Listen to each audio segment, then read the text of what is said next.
இது முன்முன பத்தி ஒரு மந்திர கதை.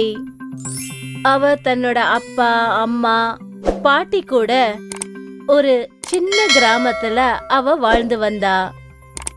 முன்முன்னோட அப்பா ஒரு டெய்லர். அவர் இரவும் பகலும் வேலை செஞ்சுக்கிட்டே இருப்பாரு. ஆனா பாவம், அவரால நிறைய பணம் சம்பாதிக்க முடியல. ஆனாலும் அவங்க எல்லாரும் ரொம்ப சந்தோஷமா வாழ்ந்தாங்க. கிராம மக்களுக்கு ஒரு அறிவிப்பு, தயவு செஞ்சு கேளுங்க கேளுங்க கேளுங்க. ஒரு நாள் அந்த ஊரோட மகாராணி அந்த ஊர் குழந்தைங்களுக்காக அவங்க ஒரு பெரிய நிகழ்ச்சியை ஏற்பாடு பண்ணாங்க.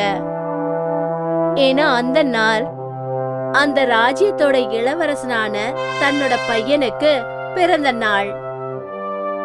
கேளுங்க கேளுங்க கேளுங்க, கிராம மக்கள் எல்லாம் கேளுங்க. இன்னைக்கோட நம்மளுடைய ராஜகுமாரனுக்கு 12 வயசு நிறைவடைஞ்சிடுச்சு.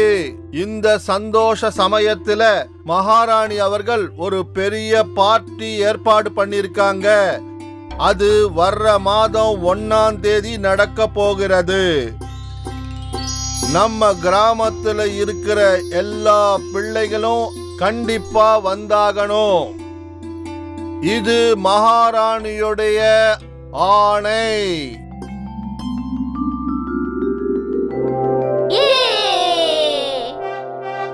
அரண்மனைக்குள்ள பார்ட்டியா? இதை விட பெரிய விஷயம் வேற எதுவா இருக்க முடியும்? நம்ம வாழ்க்கையிலேயே இந்த பார்ட்டி தான் ரொம்ப பெரிய விஷயமா இருக்கும். நீ எந்த ட்ரெஸ் போடுவ? எங்க அப்பா எனக்காக ஒரு அழகான கவுன் வாங்கி வச்சிருக்காரு. நான் அதை தான் போட்டுப்பேன். நான் ரொம்ப அழகான என்னுடைய சிகப்பு கவுனை போட்டுப்பேன். ஆமா முன்முன், நீ என்ன போட்டுக்க போற?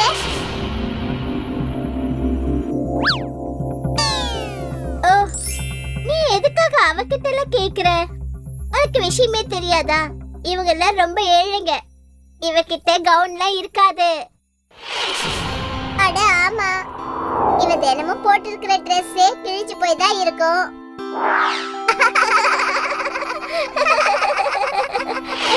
என்னாச்சு முன்முன்? எதுக்காக இவ்ளோ சோகமா இருக்க? ஆமா, நீ எதுக்காக இவ்ளோ சோகமா இருக்கிற முன்முன்? இந்த பார்ட்டி ரொம்ப சந்தோஷமா இருக்கும். உனக்கு போக விருப்பம் இல்லையா? இல்ல இல்ல, நீ கண்டிப்பா போயாகணும். நீ மகாராணியுடைய ஆணைய மீறக்கூடாது. ஆனா எப்படிப்பா போக முடியும்? என்னோட ஃப்ரெண்ட்ஸ் எல்லாரும் ரொம்ப அழகான Dress எல்லாம் போட்டுக்கிட்டு வருவாங்க. ஆனா நான் என்ன போட்டுட்டு போவேன்? நான் இத பத்தி யோசிக்கவே இல்ல. ஆனா இதுக்கு பணம் ரொம்ப செலவாகும் இல்ல?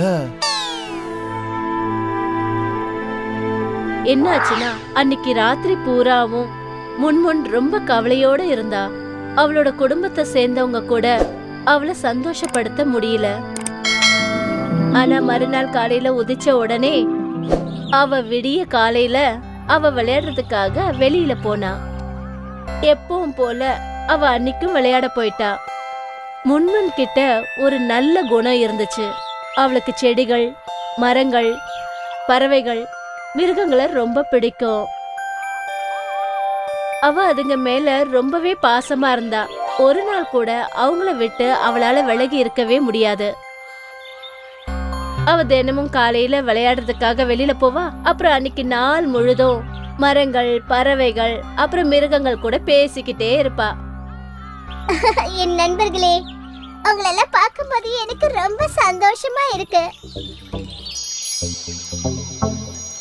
எனக்கு இப்ப எப்படி இருக்குன்னா, எனக்கு ஆலமரத்துக்கு கீழே போய் உட்காந்து அதோட காத்த வாங்கணும் போல இருக்கு.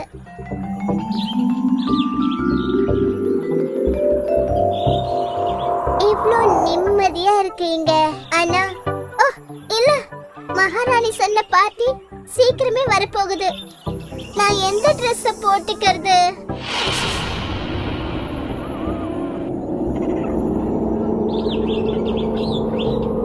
இப்படி நடக்கவே கூடாது.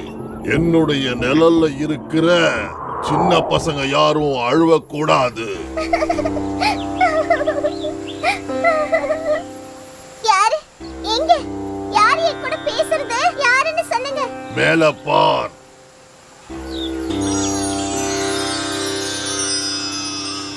மரம் பேச முடியும்? இப்படிதான் நடக்கும்.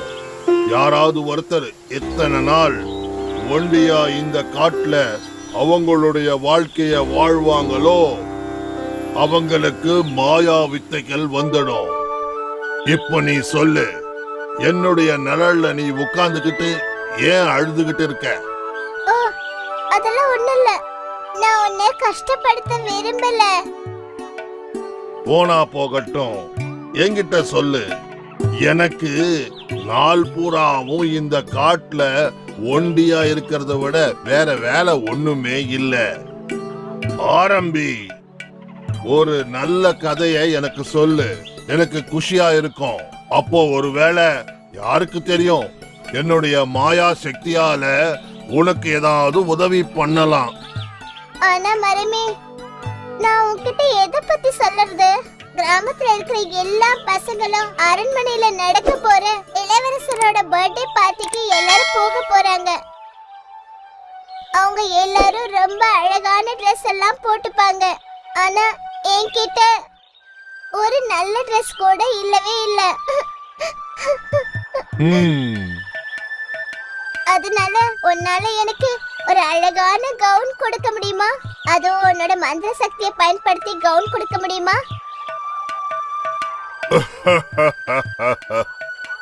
உண்மையாவா பாப்பா? நீ என்னதான் நினைக்கிற? நீ ஏதாவது சிண்ட்ரில்லாவா? ஒருவேளை நானு பூசணிக்கா தேவதையா? இல்ல, நான் அந்த மாதிரி வித்தைகள் எல்லாம் செய்ய முடியாது. ஓ, சரி பரவாயில்ல விடு. சரி, இப்ப நான் வீட்டுக்கு கிளம்புறேன். நில்லு பாப்பா, நான் அந்த தேவதை சொன்ன மாதிரி எந்த மாயையும் செய்ய முடியாதுன்னே வச்சுக்கோ. ஆனா நான் உனக்கு ஒரு விஷயம் சொல்றேன். இந்த காடு மொத்தத்திலையும் ஒரு மாயை இருக்கு.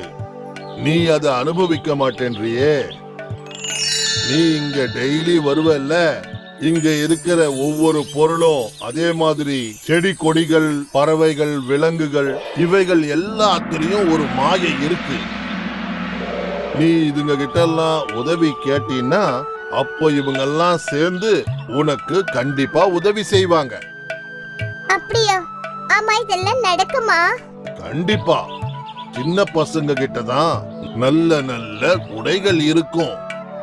ஆனா உங்கிட்ட தான் நல்ல மனசு இருக்கு. அதனால அது ஒன்னே போதும். அது ரொம்ப முக்கியமானது. சரி, நீ கிளம்பு. எனக்கு தூங்குற டைம் ஆயிடுச்சு.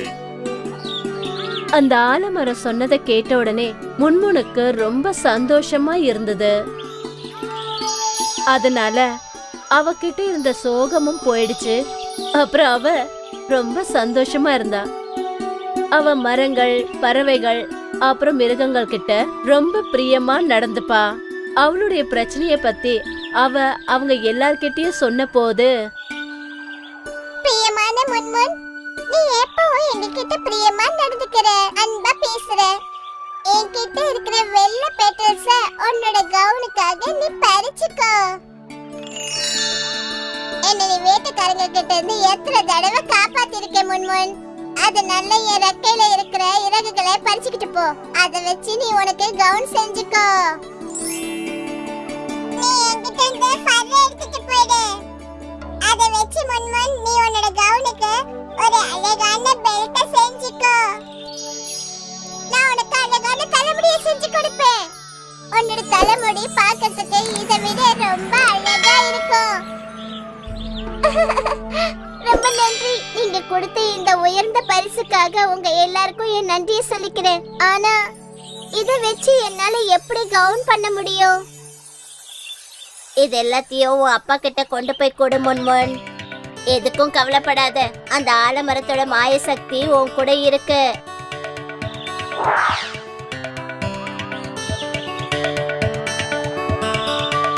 இதெல்லாம் என்ன? அப்பா, இந்த gift எல்லாம் காட்டுல இருக்கிற மரங்கள், செடிகள், பறவைகள், அப்புறம் மிருகங்கள் கொடுத்தது.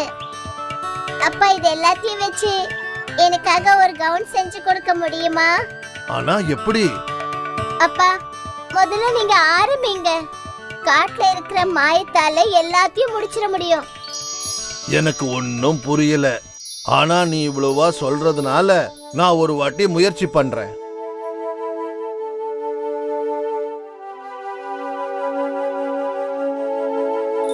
அட, இந்த ரோஜா பூவுல ஏதோ மாயை இருக்கு. இதால நம்ம ஈஸியா தச்சிடலாம்.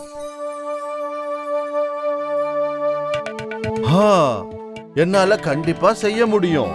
எனக்கு கொஞ்சம் டைம் வேணும் முன்முன். எனக்கு தெரியும், நான் இதெல்லாத்தையும் வச்சு நல்ல அழகானதை தைக்க முடியும். அப்புறம் இது போல முன்முன்னோட அப்பா கடந்த 3 தினங்களா கஷ்டப்பட்டு தச்சாரு. அவருக்கு எப்பெல்லாம் ஏதாவது தேவைப்படுதோ அப்பெல்லாம் முன்முன் காட்டுக்குள்ள ஓடி போய் அவங்க நண்பர்கள் கிட்ட கேட்டு வாங்கிக்கிட்டு வருவா. அடுத்த 3 நாட்களுக்குள்ள அந்த கவுனும் ரெடி ஆயிடுச்சு. அன்னைக்குதான் அந்த பார்ட்டியும் நடக்க ஆரம்பிச்சது. அப்ப முன்முன் ரெடி ஆயிட்டு இருந்தா. அப்பா, இது ரொம்ப அழகா இருக்கு. நான் இப்பவே இத போட்டுக்கிட்டுமா? நிச்சயமா முன்முன். சரி, இங்க வா, நானே உனக்கு போட்டு விடுறேன்.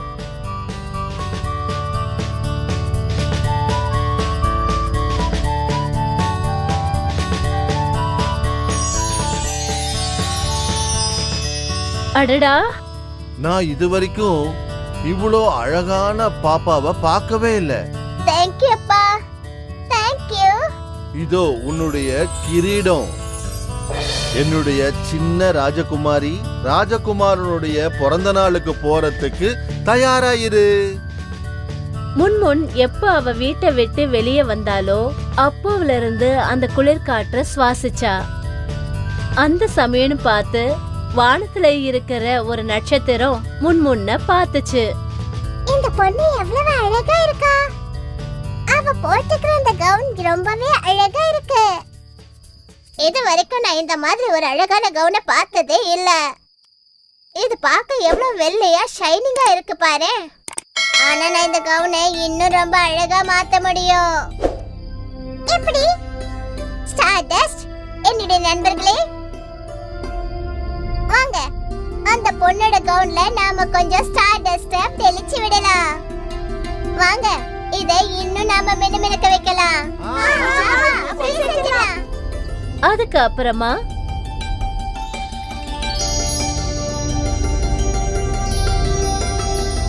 முன்முன் அந்த பார்ட்டிக்கு போய் சேர்ந்த உடனே, யார் இந்த பொண்ணு? யாரு இவளா? அட கடவுளே, இவதான் முன்முன். அந்த கவுனை கொஞ்சம் பாருங்களே, இது பார்க்கிறதுக்கு ரொம்ப காஸ்ட்லியா இருக்கு. அவளோட ஏழை அப்பா இதை எப்படி வாங்கி கொடுத்திருப்பாரு?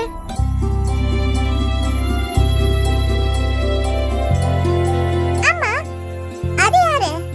எனக்கு யாருன்னு தெரியலையே கண்ணா. ஆனா ஒண்ணு மட்டும் தெரியுது, இந்த பார்ட்டிலேயே அவதான் ஒரு ஷைனிங் ஸ்டார்னு நான் சொல்லுவேன். அம்மா, நான் இந்த கேக்க கட் பண்ணும்போது அந்த பொண்ணு என் பக்கத்துல நிக்க சொல்லி கேக்கட்டுமா? நிச்சயமா கண்ணா. வீரர்களே, போய் அந்த பொண்ண இந்த மேடைக்கு கூட்டிட்டு வாங்க. செல்ல குழந்தையே, உன்னால என் இளவரசன் பக்கத்துல நிக்க முடியுமா? அப்பதான் இவன் கேக்க வெட்டுவானாம்.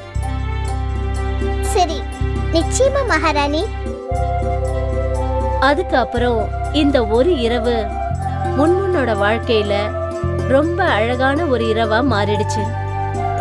இளவரசர் கேக்க கட் பண்ணிட்டு இருக்கும்போது முன்முன் இளவரசனோட ரொம்ப பக்கத்துல நின்னுட்டு இருந்தா. ஒருவேளை உங்க மனசு ரொம்பவே சுத்தமா இருந்துச்சுன்னா உங்க வாழ்க்கையில நிச்சயமா ஏதாவது ஒரு அதிசயம் நடந்துகிட்டே இருக்கும். அதாவது நம்ம அழகான முன்முன் வாழ்க்கையில நடந்த மாதிரி. ஹாய், நான் தான் ஷைனி. என்ன இந்த மாதிரி நீங்க பார்க்கணும்னா இந்த வீடியோவை கண்டிப்பா ஷேர் பண்ணுங்க. அப்புறம் இந்த சேனலையும் சப்ஸ்கிரைப் பண்ண மறந்துடாதீங்க.